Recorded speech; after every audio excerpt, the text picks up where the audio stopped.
It is 6:50 right now. It's Monday. That means Monday with Mayor Gina Ortiz Jones. She's live in the studio with us today. Yeah, good morning to you, Mayor. Big week for you.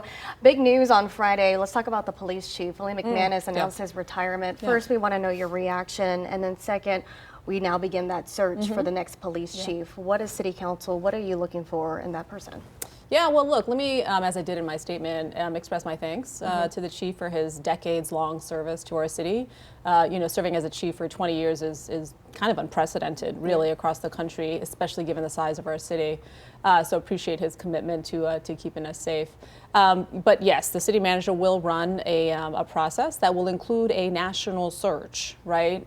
Seventh largest city in the country, and there's some great things being done across the country, rather, when it comes to crime reduction, but also looking at public safety a little bit more holistically to include public health, right? So I look forward to that, and certainly the process will reflect the needs of the people, the needs certainly of the men and women serving, as well as myself and the council.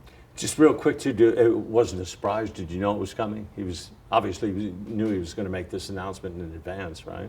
I did have a little bit of an idea, and again, he served in the seat for quite a bit, so it wasn't a surprise in that way either. Yeah. All right, let's talk about the MLK March. Yeah.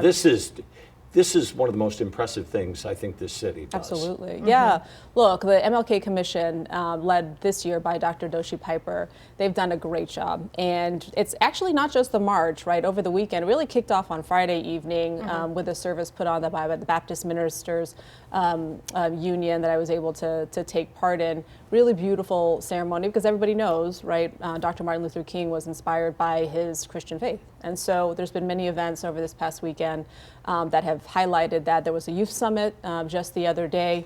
There was a wreath laying at the MLK statue. And then, of course, I attended the interfaith services as well yesterday. So just a really great time, I think, for our community to come together, I think, and give each other some hope and be reminded of the very large amount of work that continues, right? And so, again, my thanks to the MLK Commission that has worked so hard to put this on. Certainly my thanks to Councilman Jalen McKee Rodriguez, District 2, who is my appointee to that has done such a good job. And it's great. We've got Gabby Douglas here, gold medalist, as well as Coco Jones. I know will be performing, and hopefully the weather holds, and we hope to see as many folks out there today as possible. Yeah, and it's not just ending today. We still have Dream Week events happening. That's right. Yeah. I mean, again, look, this is, as we look at and think about moving our city forward in a number of ways, these events are important when it comes to civil discourse.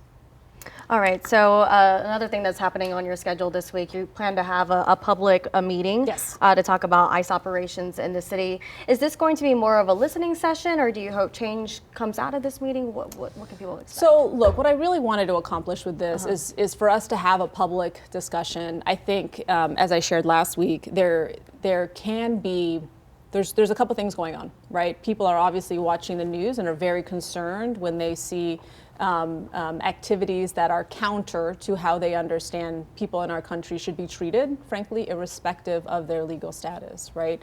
I think what's important as well, though, is people understand that there are unique laws in our state that are governing how we have to act, right? And how we have to address this. So I think laying flat what we know, what we don't know, what we are doing, and how we are helping to work to keep people safe. Again, within the confines of the law. That's really important. So again, people are able to come and speak and share their experiences. I mean, wherever they are on the spectrum, right? I mean, that's what is great about our country, right? It's the First Amendment.